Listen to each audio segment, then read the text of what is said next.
Good morning, नमस्कार दोस्तों। आप सभी का स्वागत है आपके अपने YouTube channel sharp IQ academy में। चलिए, आज है 27 अगस्त। 27 अगस्त का पहला क्वेश्चन देख लीजिए। आज हम लोग थोड़ा कम ही क्वेश्चन करेंगे करंट अफेयर के, थोड़ा प्रीवियस ईयर रिवीजन कर लेंगे। अभी प्रीवियस ईयर नहीं, इससे पहले जो लास्ट 6 मंथ के करंट अफेयर है वो 2-4 क्वेश्चन है, वो भी इसी में ऐड कर लेंगे ताकि रिवीजन हो जाए। तो चलिए, पहला क्वेश्चन है, राष्ट्रीय सुरक्षा गार्ड NSG ने राज्य पुलिस और CAPF कि महिला जवानों के लिए अपना पहला कमांडो कन्वर्जन फोर्स यानी महिला कमांडो कन्वर्जन फोर्स कहाँ शुरू किया गया है। तो ये किस जगह शुरू हुआ है, ये आप लोग बताएंगे किस जगह है ये। मानसरोवर, हरियाणा। चलिए, इसके बारे में विस्तृत व्याख्या देख ले रहे हैं।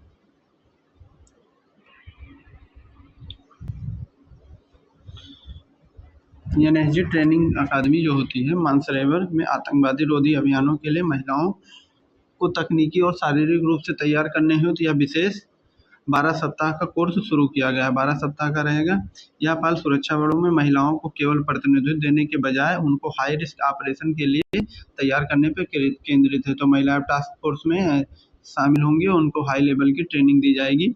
उसका कहाँ वो हुआ है, बनाया गया है, तो ये हरियाणा मानसरोवर में ट्रेनिंग सेंटर बनाया गया है।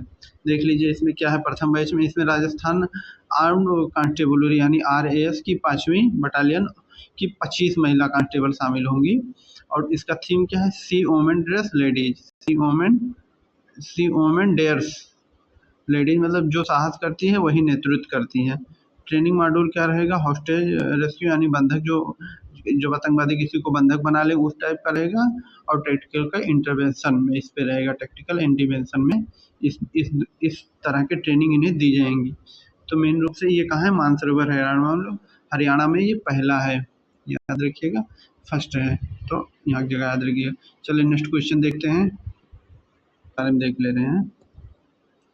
बीजिंग में आयोजित भारत चीन की 25वें विशेष प्रतिनिधि ये जो वार्ता हुआ है, वास्तविक नियंत्रण रेखा जो वो है लाइन ऑफ एक्चुअल कंट्रोल यानी LAC पर तनाव कम करने के लिए कौन से प्रमुख 8 सूत्रीय समझौता हुआ है। लद्दाख की सेना का पूर्व तैयारी वापसी, अतिरिक्त सैन्य हॉस्टल की स्थापना और कैलाश मानसरोवर यात्रा की बहाली की सीमा पर व्यापार क्षेत्रों में विस्तार। इसका राइट आंसर क्या होगा, तो इसका राइट आंसर है अतिरिक्त सैन्य हॉटलाइन की स्थापना, अतिरिक्त सैन्य हॉटलाइन की स्थापना। चलिए इसके विस्तृत व्याख्या देख ले रहे हैं। गलतफहमी और सीमा विवाद को तुरंत सुलझाने के लिए पूर्वी और मध्य क्षेत्रों में 2 नए बॉर्डर मिलिट्री हॉटलाइन स्थापित करने की सहमति बनी है। जो वहाँ के विदेश मंत्री थे और हमारे देश के जो सुरक्षा सलाहकार हैं अजीत डोभाल जी, उन दोनों के बीच ये हुआ है। कल हम लोग ये वार्ता के बारे में किए थे और उस पर क्या समझौता हुआ है, आज उसका निर्णय हम लोग बता रहे हैं। कल मैंने करंट अफेयर में बताया था कि ये मीटिंग हो रही है बीजिंग में, और आज क्या निर्णय निकला वो चीज़ है। तो क्या निर्णय निकला है कि 2 नए बॉर्डर मिलिट्री हॉटलाइन स्थापित करने पर सहमति बनी है। यह वार्ता अक्टूबर 2024 के लद्दाख गतिरोध समाप्ति समझौते के बाद दोनों देशों के बीच संबंधों को सामान्य करने की दिशा में एक बड़ा कदम है। ये अक्सर विवाद बना रहता है भारत और चीन के बीच। प्रतिनिधित्व किसने किया था, तो भारत के NSA अजीत डोभाल और चीन के विदेश मंत्री वांग यी, नाम याद रखिएगा, इन दोनों के बीच हुआ। इसकी आधार क्या है, यह वार्ता 2005 के राजनीतिक मापदंड और मार्गदर्शक सिद्धांत समझौते पर आधारित है। तमाम विवाद क्यों ये विवाद बना रहता है उसको लेके ये चीज हुआ है, देख लीजिए। हाल ही में जुलाई में अरुणाचल प्रदेश सीमा पर सैनिकों के बीच झड़प की खबर आई थी। अक्सर आता रहता है कि चीन ने कब्जा कर लिया है और इसलिए समझौता होना भी जरूरी है। चीन का विस्तार नीति ये काम करता है इस पे। तो याद रखिएगा 2 नए बॉर्डर मिलिट्री हॉटलाइन स्थापित किए गए हैं। चलिए नेक्स्ट क्वेश्चन देखा जाए। तटरक्षक बल इंडियन कोस्ट गार्ड ने हाल ही में किस देश के तटरक्षक बल के साथ चेन्नई में अपनी 7वीं उच्च स्तरीय बैठक आयोजित की है। तो ये कौन सा देश है जिसके साथ भारत ने अपनी उच्च स्तरीय बैठक की है, तो है वियतनाम के साथ ही बैठक हुआ है। चलिए विस्तृत व्याख्या देख लें इसका। समुद्री सुरक्षा कानून परिवर्तन और समुद्री प्रदूषण प्रतिक्रिया को मजबूत करने के लिए चेन्नई मुख्यालय में यह द्विपक्षीय बैठक आयोजित किया गया है। कहाँ हुआ है, चेन्नई में। याद रखिएगा कि ये बैठक कहाँ हुआ है, चेन्नई में।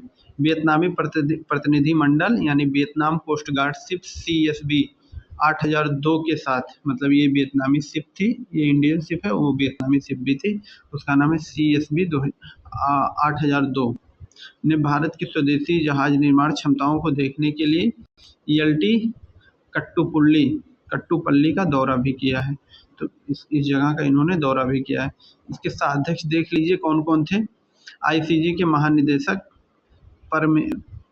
परमेश सिवमणी और वियतनाम के मेजर जनरल लुआओ दिंग हूँ, इन लोगों ने इन दोनों के बीच समझौता हुआ है। इन दोनों देशों के बीच कौन सा युद्धाभ्यास होता है वो भी देख लें। दोनों देशों के बीच चेन्नई तट पर सहयोग हाफटैग नामक समुद्री युद्धाभ्यास हुआ। भारतीय तटरक्षक बल की स्थापना 1977 में हुई थी, याद रखिएगा। इंडियन कोस्ट गार्ड की स्थापना 1977 में हुई थी। चलिए नेक्स्ट क्वेश्चन देखा जाए। ये क्वेश्चन याद रखिएगा, ये क्वेश्चन इंपॉर्टेंट है, इसलिए मैं इन्वायरमेंटल से जुड़ा है तो जरूर याद रखिएगा। क्वेश्चन बनेगा एग्जाम में, 100% है ये क्वेश्चन बनेगा। हाल ही में एक मानसून सर्वेक्षण के दौरान 124 पक्षी प्रजातियों की पहचान के कारण चर्चा में रहा पेप्पारा वन्यजीव अभ्यारण्य, याद रखिएगा इसका, पेप्पारा वन्यजीव अभ्यारण्य किस राज्य में स्थित है। तो पेप्पारा नाम से आप लोग को थोड़ा अंदाजा लग जाएगा। पेप्पारा वन्यजीव अभ्यारण्य कहाँ है? केरल तिरुवनंतपुरम में। कहाँ है? केरल तिरुवनंतपुरम, याद रखिएगा पेप्पारा। पक्षी दर्शकों का समूह द्वारा किए गए मानसून सर्वेक्षण में पश्चिमी घाट की कई दुर्लभ स्थानिक यानी प्रजातियों को दर्ज किया गया है। तो उसमें से ये शामिल है। मानसून के दौरान प्रवासी पक्षियों में कमी के बावजूद इस अभ्यारण्य में 124 पक्षी प्रजातियों के मिलना एक समृद्ध इकोसिस्टम को दर्शाता है। प्रमुख पक्षी कौन कौन से हैं? ये व्हाइट बेल्ड सोकाली करके है, और यहाँ ये ग्रेट हॉर्नबिल, इसका नाम याद रखिएगा। बोर्ड टाइलेड ग्रास बर्ड एक है जो केरल का राजकीय पक्षी, ये ग्रेट हॉर्नबिल, इसका नाम जरूर याद रखिएगा, ये केरल का राष्ट्रीय पक्षी है। दुर्लभ प्रजातियां देख लीजिए क्या क्या इसमें है। श्रीलंकाई फ्रॉग माउथ निशाचर यानी रात में ही निकलता है, और राज्यों की दुर्लभ तितली ब्लू नवाब भी यहाँ पर देखी गई हैं। तो काफ़ी अच्छे यहाँ पर तितली और पक्षी देखे गए हैं जो दुर्लभ हैं। एक तो ये ब्लू नवाब, ये भी दुर्लभ है, मतलब संकटग्रस्त है, और ये फ्रॉग और श्रीलंकाई फ्रॉग माउथ ये रात में ही निकलते हैं। ये सब पक्षी यहाँ देखे गए हैं। चलिए नेक्स्ट क्वेश्चन देखा जाए। हाल ही में ब्लैक नेक्ड स्टार्क के एक प्रमुख प्रजनन स्थल के रूप में उभरा खिजड़िया पक्षी अभ्यारण्य, देख लीजिए खिजड़िया पक्षी अभ्यारण्य कहाँ स्थित है। खिजड़िया पक्षी अभ्यारण्य पूछा जा सकता है एग्जाम में, तो याद रखिएगा ये किस जगह स्थित है। गुजरात जामनगर, ये गुजरात जामनगर में स्थित है। इसके बारे में व्याख्या देख लें। खिजड़िया पक्षी अभ्यारण्य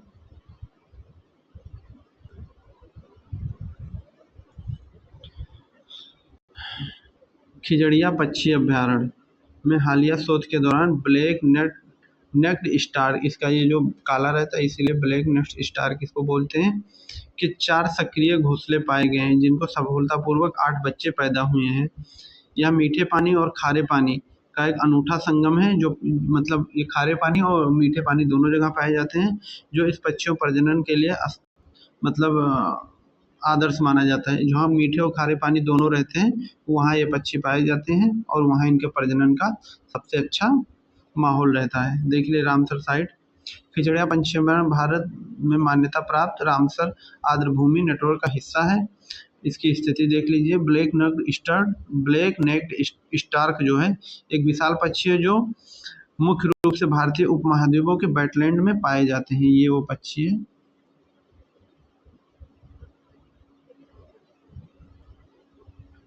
ब्लैक नेक्ड स्टार्क, तो ये कहाँ पाया गया? खिजड़िया पक्षी अभ्यारण्य गुजरात। चलिए नेक्स्ट क्वेश्चन देखा जाए। आना है, लेकिन ये एग्जाम में बन सकता है इसलिए मैं लेकर आया हूँ, तो आप लोग देख लीजिए। हाल ही में अफ्रीका की सबसे ऊंची चोटी माउंट किलिमंजारो को सफलतापूर्वक फतह करने वाली कोटा राजस्थान की पहली पर्वतारोही कौन सी है? ये काफ़ी चर्चा का विषय थी, आप लोग भूल गए होंगे। तो उनका क्या नाम है? अरुणिमा सिन्हा, शिवांगी पाठक, आकांक्षा शर्मा, कि मालवथ, पूर्णिमा, इन चारों में अगर अब पुरानी वीडियो आप लोग देखे होंगे तो उसमें हमने बताया भी आप लोगों को। तो उनका नाम क्या है, चलिए देखते हैं इनके बारे में। तो इसका राइट आंसर है आकांक्षा शर्मा। आकांक्षा शर्मा जी हैं, हम लोगों ने पढ़ा था इनके बारे में, देख लीजिए विस्तृत जानकारी। आकांक्षा शर्मा 30 जनवरी 2026 को इन्होंने ये कारनामा किया था। कोटा की पर्वतारोही आकांक्षा शर्मा ने अफ्रीका महाद्वीप की सबसे ऊंची चोटी जो है माउंट किलिमंजारो, इसकी जो ऊंचाई है 5,895 मीटर पर सफलतापूर्वक तिरंगा फहराया था। यह वह विशिष्ट उपलब्धि हासिल करने वाली कोटा शहर की पहली महिला पर्वतारोही बन गई हैं। भौगोलिक स्थिति देख लीजिए माउंट किलिमंजारो की। माउंट किलिमंजारो तंजानिया में स्थित है। तंजानिया एक देश है अफ्रीका महाद्वीप का, वहाँ पर स्थित है। इससे पहले सितंबर 2025 में उन्होंने यूरोप की सबसे ऊंची चोटी जो है माउंट एल्ब्रूस और रूस पर भी चढ़ाई की थी। जो यूरोप की सबसे ऊंची चोटी है माउंट एल्ब्रूस, वहाँ पर भी इन्होंने चढ़ाई की थी, सफलता की पाए थे। तो इनका नाम जरूर याद रखिएगा, आकांक्षा शर्मा। तो चलिए इतने क्वेश्चन आज लो हम लोग थोड़ा जल्दी क्लास खत्म करते हैं, बाकी कल से क्लास होगी। याद रखिएगा। Bye and take care. आपका दिन मंगलमय हो।